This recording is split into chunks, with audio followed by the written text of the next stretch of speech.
എൻ്റെ പേര് റോസ്മോൾ. ഞാൻ അരുണാട്ടുകരയിൽ നിന്ന് വരുന്നു. ഞാൻ മാർച്ച് 1, 2021 ഉടമ്പടി എടുത്തത്. എനിക്ക് 4 വർഷമായിട്ട് PCOD ആയിരുന്നു.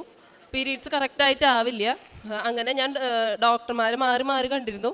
4 വട്ടം ഞാൻ ഡോക്ടറെ മാറി കണ്ടു. എന്നിട്ടും എനിക്ക് പീരീഡ്സ് ആയിരുന്നില്ല. മരുന്ന് കഴിക്കുമ്പോൾ ആവും, അത് കഴിഞ്ഞാൽ പിന്നെ വരില്ല. അങ്ങനെ വിവാഹം കഴിഞ്ഞിട്ടും പീരീഡ്സും ഒന്നും ആവണില്ല.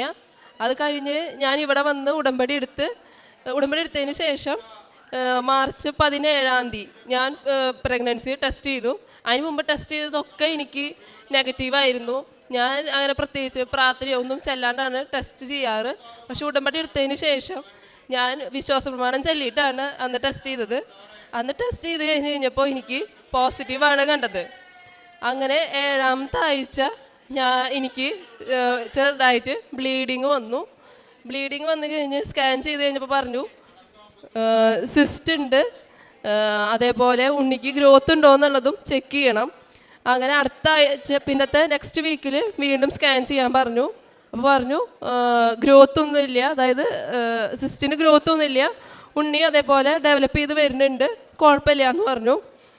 ആ സമയത്തൊക്കെ ഞാൻ ഉടമ്പടി തൈലം വെച്ച് വിശ്വാസപ്രമാണം ചൊല്ലി എൻ്റെ വയറുമ ഞാൻ കുരിശ് വരച്ചിരുന്നു. അങ്ങനെ എന്നും കുരിശ് വരയ്ക്കും. അപ്പോൾ അങ്ങനെ കുരിശ് വരച്ച് തുടങ്ങുമ്പോൾ ഉണ്ണി അതിനനുസരിച്ച് അവൾ അനങ്ങിയിരുന്നു. എനിക്കതൊരു റെസ്പോൺസ് അവൾ തന്നിരുന്നു. അത് കഴിഞ്ഞ് 8ാമത്തെ മാസമായി കഴിഞ്ഞപ്പോൾ സ്കാൻ ചെയ്ത് കഴിഞ്ഞപ്പോൾ എൻ്റെ അടുത്ത് ഡോക്ടർ പറഞ്ഞു ഉണ്ണിക്ക് ഫ്ലൂയിഡ് കുറവാണ്, അതേപോലെ ബ്രെയിനിലേക്ക് വരുന്ന ഒരു വെയിനിലേക്ക് ബ്ലഡ് ഫ്ലോയും കുറവാണ്. അങ്ങനെയാണെന്നുണ്ടെങ്കിൽ നമുക്ക് പെട്ടെന്ന് തന്നെ ഉണ്ണീനെ ഓപ്പറേഷൻ ചെയ്ത് പുറത്തെടുക്കേണ്ടി വരും.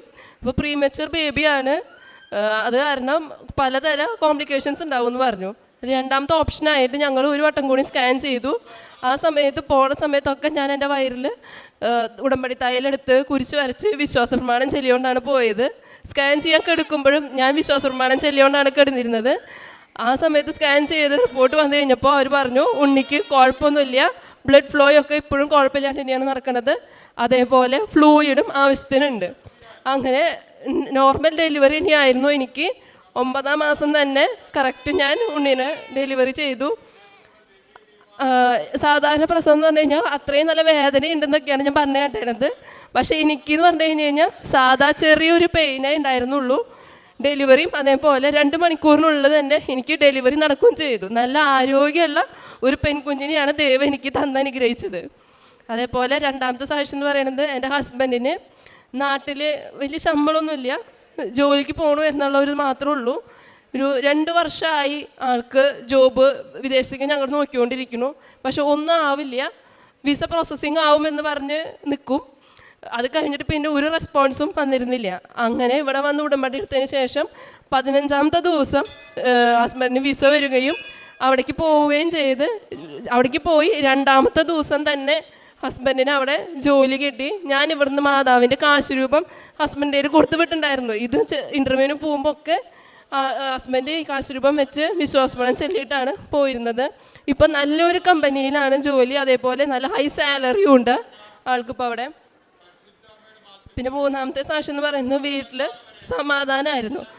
ഉണ്ണിയില്ല എന്ന് പറഞ്ഞിട്ട് കുറേ അധികം പ്രശ്നങ്ങൾ വീട്ടിലുണ്ടായിരുന്നു. അതേപോലെ എനിക്ക് PCOD ആണ്, ഉണ്ടാവണ ഉണ്ണിക്ക് എന്തെങ്കിലും കുഴപ്പങ്ങളുണ്ടാവും, അല്ലെങ്കിൽ പലതരം ബുദ്ധിമുട്ടുകൾ ഉണ്ണിക്കുണ്ടാവും. പിന്നെ എപ്പോഴും നമ്മൾ പ്രാർത്ഥിച്ചുകൊണ്ട് മാത്രം കാര്യമില്ല, ഉണ്ണി ഉണ്ടാവണം എന്നുണ്ടെങ്കിൽ ഇവിടെ വന്നിട്ടൊന്നും പ്രാർത്ഥിച്ചിട്ട് ഒരു കാര്യമില്ല, ഉണ്ണീനൊന്നും കിട്ടില്ല, അങ്ങനെയൊക്കെ എൻ്റെ അടുത്ത് കുറേ പറഞ്ഞിട്ടുണ്ട്.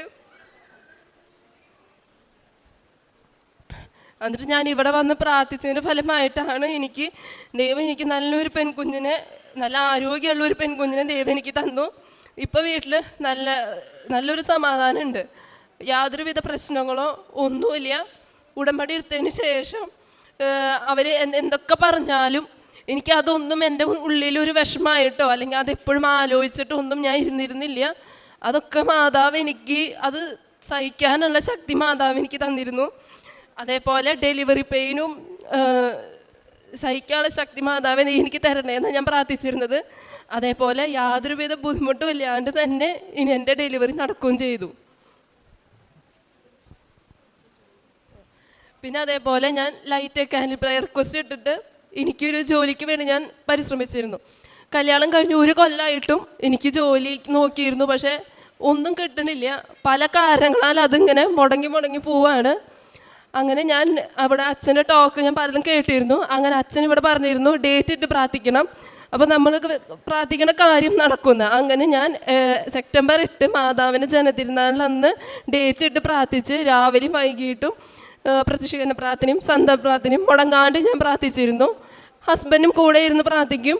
അങ്ങനെ എനിക്ക് 8-ാം തീയതി തന്നെ എന്നെ കമ്പനിയിൽ നിന്ന് ഡയറക്റ്റ് ഇൻ്റർവ്യൂവിന് വിളിക്കുകയും അന്ന് തന്നെ എനിക്ക് ജോലി കിട്ടിയെന്ന് പറഞ്ഞ് സെപ്റ്റംബർ 10-ാം തീയതി വന്ന് ജോയിൻ ചെയ്യാൻ പറഞ്ഞിരുന്നു. നല്ലൊരു റെപ്യൂട്ടഡ് കമ്പനിയാണ് എനിക്ക് ജോലിക്ക് കിട്ടിയത്. ഞാനൊരു സിവിൽ എഞ്ചിനീയറാണ്. അവിടെ നല്ലൊരു പോസ്റ്റിൽ എനിക്ക് ജോലി ചെയ്യാൻ പറ്റി. അതേപോലെ തന്നെ ഞാൻ മുമ്പൊന്നും ഉടമ്പടി എടുക്കണേക്കാൾ മുമ്പൊന്നും അങ്ങനെ സ്ഥിരമായിട്ട് ബൈബിൾ വായിക്കുകയോ പ്രാർത്ഥന ചെല്ലുകയോ കൊന്തെത്തിക്കുക അങ്ങനെയൊന്നും ചെയ്തിരുന്നില്ല. ഉടമ്പടി എടുത്തതിന് ശേഷം എൻ്റെ ജീവിതത്തിൽ ആത്മീയമായിട്ട് പല രീതിയിലും എനിക്ക് വളരാൻ സാധിച്ചു. കുർബാനയ്ക്ക് ആയാലും കുർബാനയ്ക്ക് പോവാൻ വരെ എനിക്ക് തോന്നി തുടങ്ങിയിരുന്നു. ഞാൻ ബൈബിൾ എന്നും വായിച്ചിരുന്നു. അരമണിക്കൂറല്ല, അതിൽ കൂടുതലും ഞാൻ ആ സമയങ്ങളിൽ വായിച്ചിരുന്നു. പിന്നെ ജോലിക്ക് പോകാനായിട്ട് 1 മണിക്കൂറിൻ്റെ യാത്രയുണ്ട് എനിക്ക്. ആ സമയത്ത് ഞാൻ സാധാരണ ഉറങ്ങുകയാണ് ചെയ്യാറ്. പക്ഷെ പിന്നീട് ഉടമ്പടി എടുത്തതിന് ശേഷം ഞാൻ സ്ഥിരമായി പോകുമ്പോഴും വരുമ്പോഴും കൊന്ത ചെല്ലിയിട്ടാണ് വരാറ്. എനിക്കപ്പോൾ ഉറക്കം അങ്ങനത്തെ കാര്യങ്ങളൊന്നും പിന്നെ അങ്ങനെ ഉണ്ടായിട്ടില്ല. ഞാൻ എന്നും കൊന്ത ചെല്ലിയിരുന്നു. അനുഗ്രഹീതർ എന്ന ജനതകൾ നിങ്ങളെ വിളിക്കും. നിങ്ങളുടെ ദേശം ആനന്ദത്തിൻ്റെ ദേശമാകും. മലാക്കി പ്രവാചകൻ്റെ പുസ്തകം 3-ാം അധ്യായം 12-ാം തിരുവചനമാണ്. തനിക്ക് PCODയുടെ പ്രോബ്ലം ഉള്ളതുകൊണ്ട് ഒരു കുഞ്ഞിനെ ലഭിക്കാത്തതിൻ്റെ വേദനയും മറ്റുള്ളവരുടെ കുറ്റപ്പെടുത്തലുകളും അതെല്ലാമായിട്ട് മനംനൊന്ത് ഇവിടെ വന്ന് ഉടമ്പടി എടുത്തതിന് ശേഷം ഉടമ്പടി എടുത്ത് 16-ാം ദിവസം ഈ മകളുടെ ടെസ്റ്റ് പോസിറ്റീവ് ആവുകയാണ്. 1-ാം തീയതി ഉടമ്പടി എടുക്കുന്നു, 17-ാം തീയതി ടെസ്റ്റ് പോസിറ്റീവ് ആകുന്നു. പിന്നീട് കുഞ്ഞിന് കോംപ്ലിക്കേഷൻസ് ഒക്കെ പറയുന്നുണ്ട്. അതുമൊക്കെ ഉടമ്പടി നേർച്ച വസ്തുക്കളാണ്. ഉടമ്പടി തൈലം ഉപയോഗിച്ച് പ്രാർത്ഥിക്കുന്നു. അങ്ങനെ അതെല്ലാം പൂർണ്ണമായിട്ടും പിന്നീട് മാറി എന്നുള്ളതാണ് കുഞ്ഞ് ജനിക്കുമ്പോൾ നമുക്ക് മനസ്സിലാവുന്നത്. ആരോഗ്യമുള്ള ഒരു കുഞ്ഞിനെ തന്നെയാണ് ഈ മകൾക്ക്, ഈ ദമ്പതികൾക്ക് പിന്നീട് ലഭിക്കുന്നത്. അതും നോർമൽ ഡെലിവറി. അങ്ങനെ പിന്നീട് തൻ്റെ ഹസ്ബൻഡിൻ്റെ ജോലി 2 വർഷത്തോളമായി വിദേശത്തേക്ക് പോകുവാൻ ആഗ്രഹിക്കുന്നു. ഉടമ്പടി എടുത്ത് 15-ാം ദിവസം ആ മകനും ഒരു ജോലി സാധ്യതകൾ തെളിയുകയാണ്. അങ്ങനെ നല്ല സാലറിയിൽ നല്ല ജോലി തന്നെ ലഭിക്കുന്നു.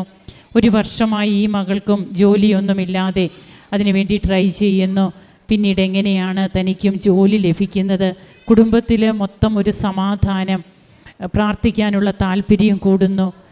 അങ്ങനെ ജപമാല പ്രാർത്ഥിക്കുവാനും തിരുവചനം വായിക്കുവാനുമൊക്കെ സമയം കണ്ടെത്തുവാനാണ് ഇപ്പോൾ കൂടുതൽ ശ്രദ്ധിക്കുന്നത് എന്നുള്ളതാണ് നമുക്ക് മനസ്സിലാകുന്നത്. അനുഗ്രഹീതർ എന്ന് ജനതകൾ നമ്മെ വിളിക്കും. നിങ്ങളുടെ ദേശം ആനന്ദത്തിൻ്റെ ദേശമാകുമെന്ന് തിരുവചനം പറയുന്നത് പോലെ കണ്ണീരിൻ്റെ കാലത്ത് ഇവിടെ വരുന്ന മക്കളുടെ ജീവിതത്തിലേക്ക് അനുഗ്രഹങ്ങൾ വർഷിക്കുകയാണ് പരിശുദ്ധ അമ്മയുടെ മധ്യസ്ഥതയിലൂടെ ദൈവം ചെയ്യുന്നത്. നമുക്ക് കരങ്ങളടിച്ച് ഈശോയ്ക്കും അമ്മയ്ക്കും നന്ദി പറയാം. യേശുവേ നന്ദി, യേശുവേ സ്തുതി, യേശുവേ ആരാധന.